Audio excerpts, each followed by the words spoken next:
Umair bin Sa'ad adalah salah satu sahabat Rasulullah sallallahu alaihi wasallam yang tumbuh dalam didikan dan naungan Rasulina alaihi afdhalus salati wa atammus salam. Karena Umair bin Sa'ad radhiyallahu anhu di usia sebelum baligh, di usia di bawah 10 tahun, beliau sudah dihantarkan oleh sang ibunda untuk menghadap kepada Rasulullah sallallahu alaihi wasallam dan menyatakan keislamannya. Namun sayangnya beliau radhiyallahu anhu di awal kehidupannya tumbuh dalam keadaan yatim, tanpa seorang ayah, dan ditambahkan dengan kekurangan harta sebagai seorang fakir. Namun Allah Azza wa Jalla takdirkan ibunya menikahi salah seorang yang sangat kaya raya, yang bernama Al-Julas ibn Suwaid. Al-Julas ibn Suwaid di awal kehidupannya, di saat Rasulina alaihi afdhalus salati wa atammus salam berada di Madinah, ia menjadi salah satu petinggi dari kalangan orang-orang munafik. Namun pada waktu itu, di awal keislaman, orang susah untuk membedakan antara orang munafik dan orang yang tidak munafik. Karena kemunafikan itu akan tampak dan akan terlihat dengan berjalannya waktu, tidak di awal keislaman. Maka ketika Al-Julas ibn Suwaid menikahi sang ibu, ibunya Umair bin Sa'ad radhiyallahu anhu, Umair bin Sa'ad sangat tertolong karena Al-Julas ibn Suwaid seorang yang cukup memiliki harta. Dan kebetulan lagi Al-Julas ibn Suwaid sangat mencintai Umair bin Sa'ad, walaupun posisinya adalah anak tiri. Artinya Umair bin Sa'ad bukanlah anak kandungnya, melainkan anak dari wanita yang dinikahinya. Tapi Al-Julas ibn Suwaid tidak membedakan antara anak-anaknya dengan anak tirinya sendiri, sehingga Umair bin Sa'ad sangat mencintai sang ayah tiri ini atau suami ibundanya. Umair bin Sa'ad radhiyallahu anhu ardhah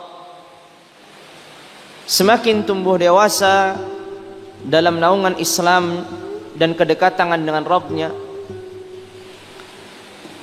Selalu pulang pergi dari masjid berjamaah dengan Rasulina alaihi afdhalus salati wa atammus salam menjadi salah satu kebanggaan sang ibu.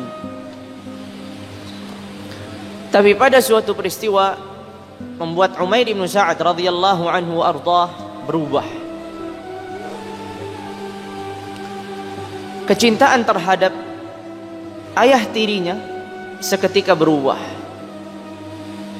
Pada tahun 9 Hijriyah, di saat Rasulullah sallallahu alaihi wasallam mengumandangkan peperangan Tabuk atau yang disebut dengan Ghazwatul Usrah,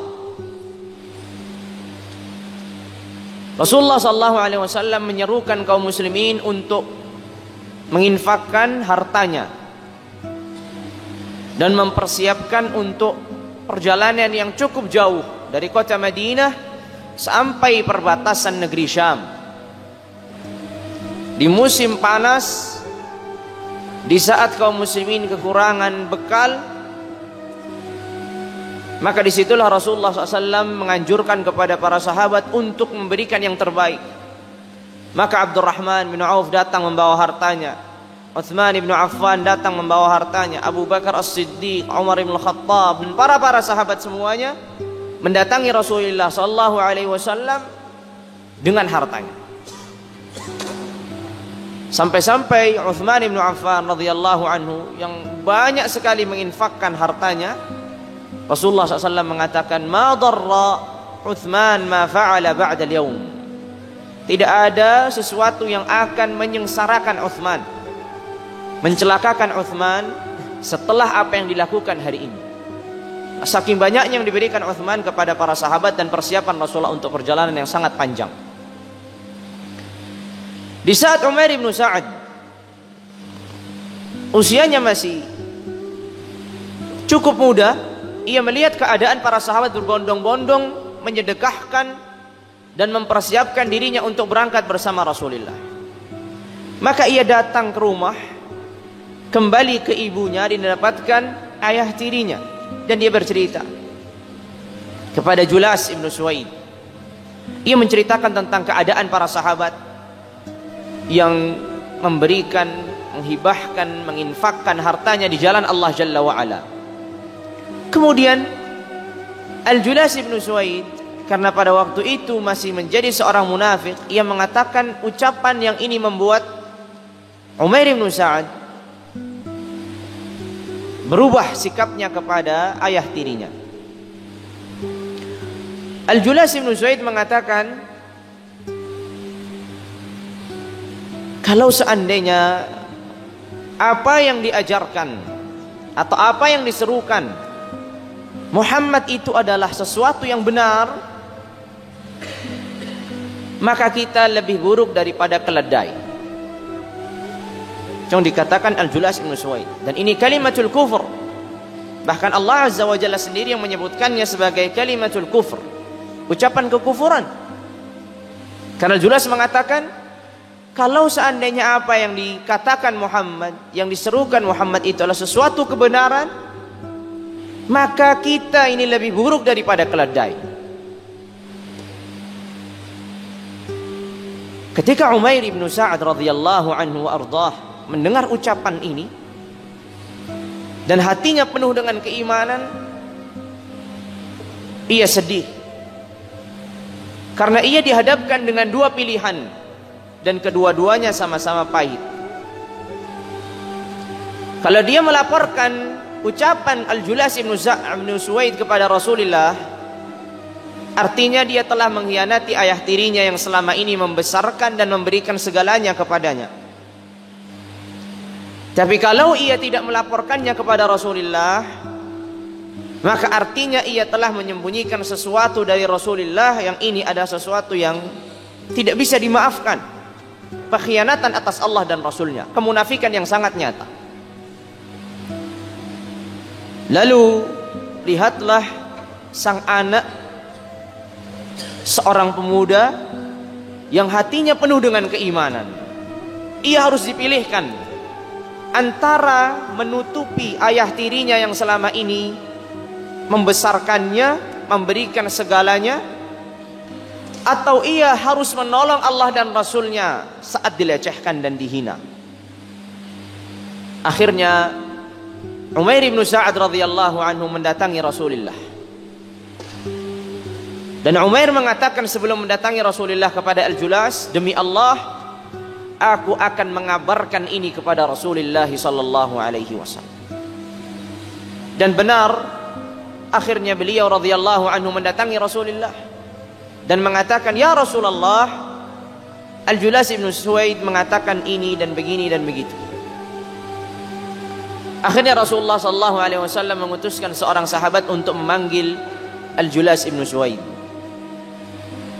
Setelah dipanggilnya, Rasulullah bertanya, benarkah apa yang engkau katakan? Benarkah apa yang engkau katakan? Lalu kemudian Al-Julas ibn Suwaid mengatakan, ya Rasulullah, dia telah berdusta atas diriku. Kita bisa bayangkan, ada seorang anak kecil melaporkan. Yang dilaporkan adalah ayah tirinya dan jauh lebih tua daripada anak kecil ini. Kira-kira siapa yang akan diterima? Maka kemudian para sahabat yang mengetahui peristiwa dan kejadian ini melihat kepada Umair bin Sa'ad, kemudian melihat kepada Julas bin Suwaid. Tidak mungkin dua-duanya salah atau dua-duanya benar. Pasti salah satunya salah dan satunya benar. Siapakah di antara mereka yang salah dan siapa di antara mereka yang benar? Maka Umair bin Sa'ad radhiyallahu anhu ardah, karena posisinya anak kecil, kedudukannya terpojokkan karena dia posisi yang melaporkan, dan tentu tidak ada saksi, hanya dia satu-satunya yang mendengar.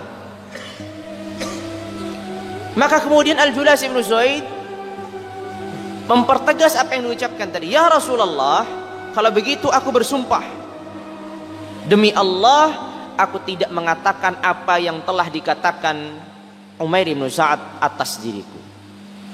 Umair bin Sa'ad semakin terpojokkan, tidak tahu harus berucap apa dan berkata apa. Ia hanya mengatakan, ya Allah, turunkanlah ayat-ayatmu kepada nabimu. Sebelum Umair bin Sa'ad menjawab sumpah atas sumpah ayah tirinya, Rasulullah sallallahu alaihi wasallam didatangi Jibril alaihi salam. Disinilah Al-Julas bin Suwaid yang berubah keadaannya, karena akan terbongkar kedustaannya, akan terbongkar rahasianya. Bahkan sumpah yang tadi disumpahkan semuanya akan didustakan oleh Al-Quran. Dan ternyata benar. Ketika Jibril sudah pergi, Rasulullah SAW mentilawahkan ayat, yaitu firman Allah Azza wa Jal, وَلَقَدْ قَالُوا يَحْلِفُونَ بِاللَّهِ مَا قَالُوا وَلَقَدْ قَالُوا كَلِمَةَ الْكُفْرِ وَكَفَرُوا بَعْدَ إِيمَانِهِمْ وَكَفَرُوا بَعْدَ إِسْلَامِهِمْ إلى آخر الآيات. Intinya Allah Azza wa Jalla mendustakan dan mengatakan apa yang telah mereka ucapkan adalah kalimatul kufur, kalimat kekufuran, walaupun mereka bersumpah atas nama Allah Jalla wa Ala. Disinilah Umair bin Sa'ad sangat bahagia dan sangat senang, karena Allah Azza wa Jalla dari kedudukannya yang tinggi dan kemuliaannya membenarkan ucapannya Umair bin Sa'ad dan mendustakan ayah tirinya. Disinilah kemudian Al-Julas bin Sa'ad, ya Rasulullah, atubu ya Rasulullah, aku ingin bertaubat ya Rasulullah, aku ingin bertaubat ya Rasulullah. Kemudian Allah Azza wa Jalla memberikan taubat kepada Al-Julas bin Suwaid, dan ia menjadi seorang sahabat radhiyallahu taala anhu ardah. Setelah peristiwa ini, Rasulullah sallallahu alaihi wasallam mendekatkan Umair bin Sa'ad, dan Rasulullah SAW membisikkan kepada telinganya. Maka Rasulullah SAW mengatakan, ya Umair, telingamu telah jujur dengan apa yang didengarnya, dan Rabbnya telah membenarkan dengan apa yang telah didengarnya. Umair bin Sa'ad radhiyallahu taala anhu ardah tumbuh dewasa, dan Rasulullah sallallahu alaihi wasallam wafat. Maka ia salah satu prajurit yang ikut serta dalam peperangan sampai perbatasan negeri Syam untuk menaklukkan kota-kota yang dikuasai oleh Romawi. Di saat itu, pada zamannya khilafah Umar bin Khattab radhiyallahu anhu, Umar memerlukan seorang wali untuk kota Homs, yang posisinya sekarang adalah salah satu wilayah di negeri Suria. Dan penduduk kota Homs ini penduduk yang sangat susah diatur. Isinya para pembangkang dan pemberontak. Tidak ada satupun wali yang menguasai kota ini kecuali mereka mengadukan dengan kesalahan dan kekurangan-kekurangannya. Maka Umar bin Khattab mencari seseorang yang sempurna, atau setidaknya mencapai hampir sempurna untuk memimpin Hims ini. Maka Umar bin Khattab mendapatkan Umair bin Sa'ad, padahal beliau posisinya sedang menjadi prajurit kaum muslimin di medan pertempuran, di negeri Syam. Tapi Umair dituliskan surat kepadanya dan diperintahkan Umar untuk mendatangi negeri Hims dan menjadi wali kotanya. Kemudian Umair Ibn Sa'ad radhiyallahu anhu menerima tugas ini dan mendatangi kota Hims.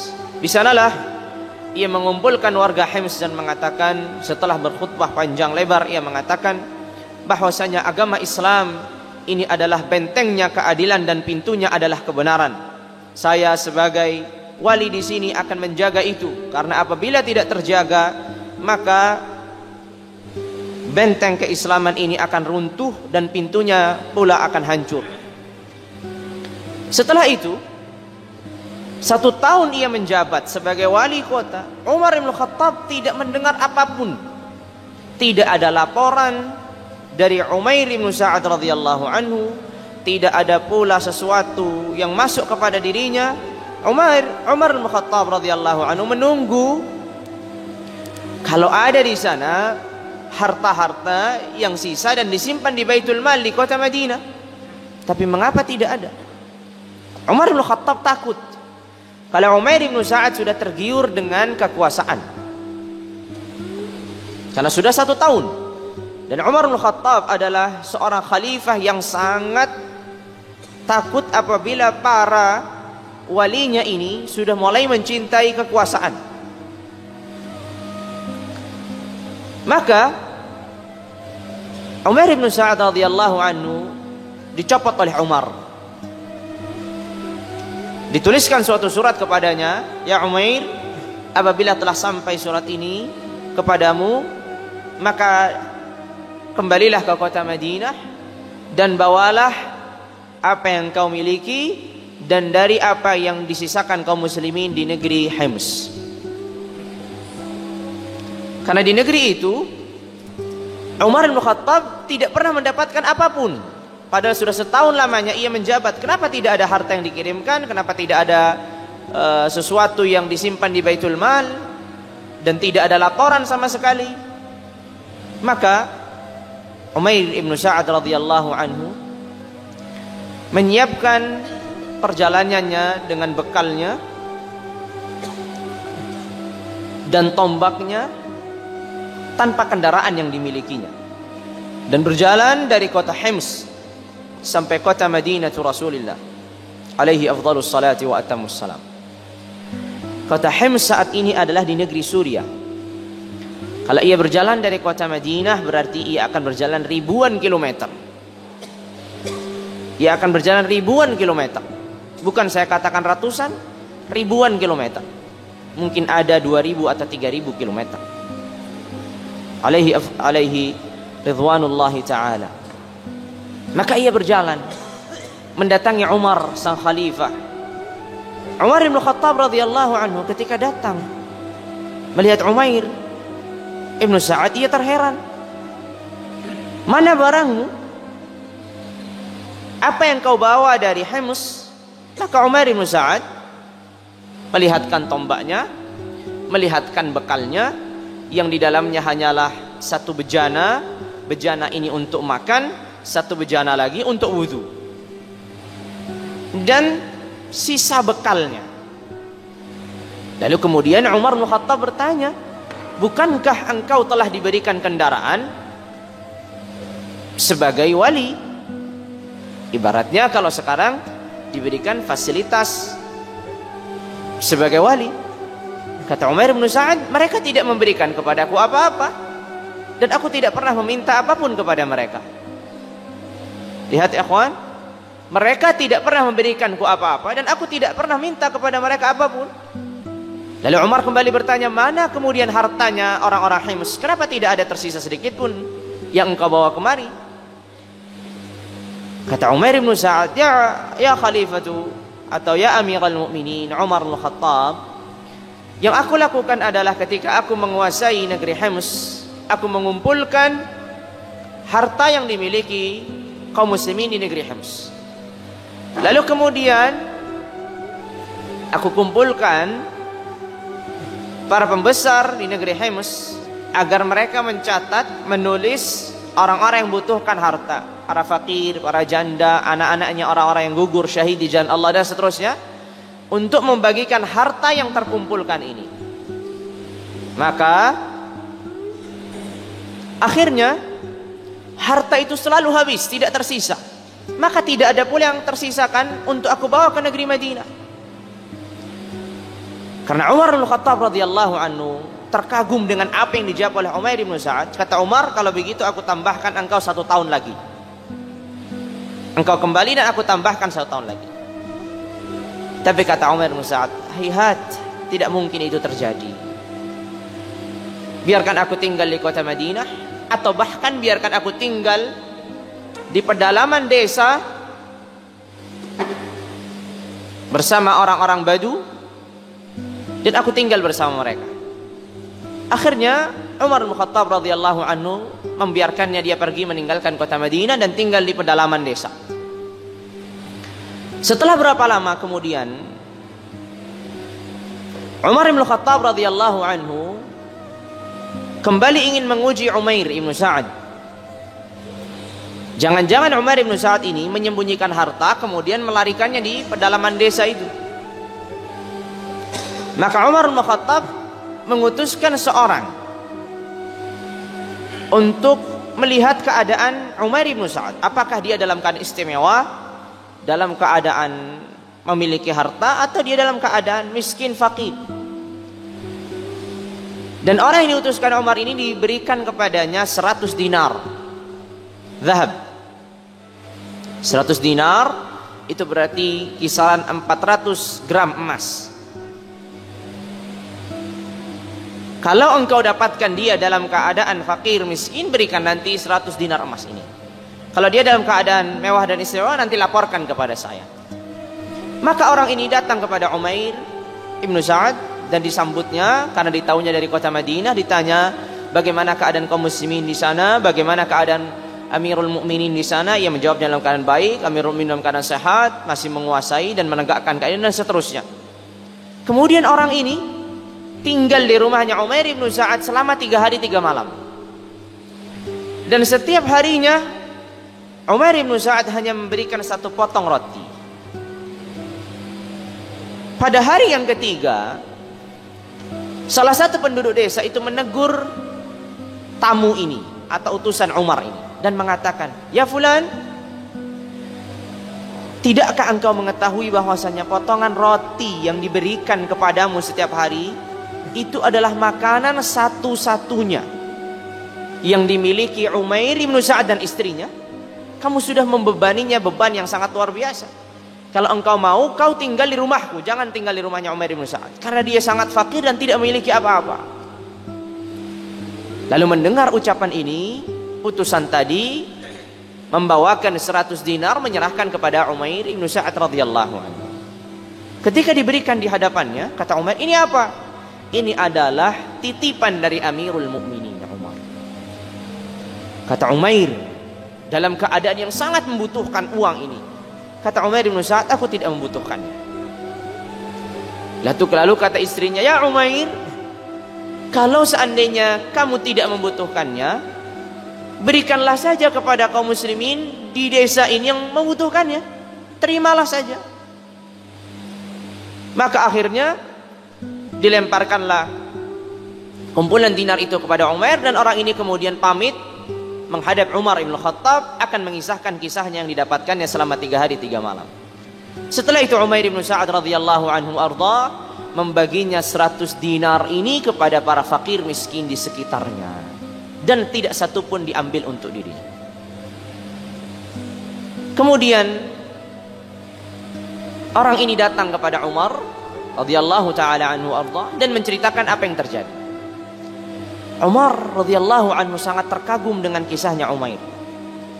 Maka Umar menuliskan risalah pesan agar Umair bin Sa'ad datang ke kota Madinah dan mengunjungi khalifah atau Amirul Mukminin Umar. Sampainya di kota Madinah, ditanya tentang keadaannya, ditanya tentang kehidupannya, mengapa engkau tidak menerima dan seterusnya. Ia menceritakannya, Amirul Mukminin, 100 dinar yang engkau sudah berikan itu sudah aku sampaikan kepada kaum muslimin, dan alhamdulillah keadaanku lebih baik dari banyak keadaan kaum muslimin, jadi tidak perlu yang 100 dinar itu, dan seterusnya.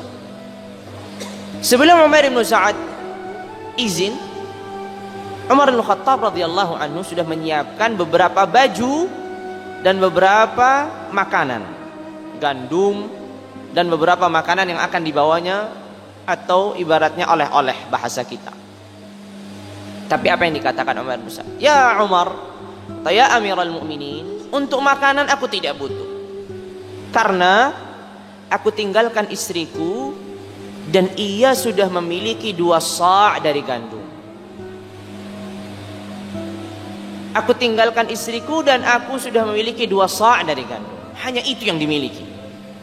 2 sa' dari gandum. Kalau kita katakan 1 sa'-nya 3 kilo saja, berarti 2 sa' hanya 6 kilo. Itu satu-satunya harta yang dimiliki Umair bin Sa'ad radhiyallahu. Ketika mau ditambahkan sama Umar, aku tidak butuh ini. Biarkan 2 sa' itu habis dan Allah akan menuliskan rezeki yang selanjutnya. Itu kata Umar bin Sa'ad.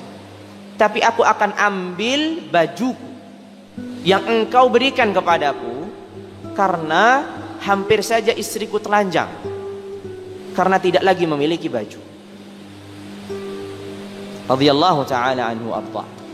Kemudian akhirnya dibawalah baju yang diberikan kepadanya dan diberikanlah kepada istrinya. Kemudian tidak lama kemudian terdengarlah kabar wafat Umair ta'ala anhu arda di zaman khalifah atau Amirul Mukminin Umar bin Khattab radhiyallahu anhu. Ketika wafat, Umar bin Khattab mengatakan, andai saja aku memiliki banyak orang seperti Umair bin Sa'ad, sehingga aku tempatkan di mereka di kota-kota yang sudah dikuasai kaum muslimin. Ini adalah salah satu kisah, salah satu pemuda, seorang anak yang di bawah usia muda bahkan, tapi mendapatkan sentuhan langsung, didikan langsung dari Rasulullah sallallahu alaihi wasallam. Tumbuh dewasa yang memiliki keteguhan iman, perubahan keadaan tidak sedikit pun merubah keimanannya. Dari mulai menjadi seorang prajurit perang sampai menjadi wali kota, sampai menjadi orang biasa, semuanya tidak membuat dirinya berlomba-lomba dalam dunia. Semua tidak membuat dirinya tergiur dengan kekuasaan. Semua itu membuat dirinya semakin dekat dengan Allah Jalla wa'ala. Bagaimana mereka bisa sampai puncak keimanan ini? Maka itulah yang perlu kita kaji. Itulah yang perlu kita terus pelajari. Mereka tidak mungkin sampai pada tingkatan puncak keimanan ini melainkan melalui tarbiyah dan didikan yang Rasulullah sallallahu alaihi wasallam ajarkan kepada mereka. Di usia yang sangat kecil itu, yang tadi melaporkan dengan keteguhan iman, Rasulullah mendekatkan dan memujinya, itu semua membuatnya seorang yang tangguh dalam keimanannya. Maka sehingga Umair bin Sa'ad radhiyallahu anhu ini hanyalah satu contoh dari ratusan contoh kehidupan para sahabat yang mereka hidup pada zaman Rasulullah dalam keadaan muda, tapi mereka di usia tuanya tak sedikit pun merubah. Walaupun rambutnya sudah berubah, usianya semakin tua, tapi keimanannya tidak sedikit pun berubah dengan artian menurun, tapi justru semakin meningkat.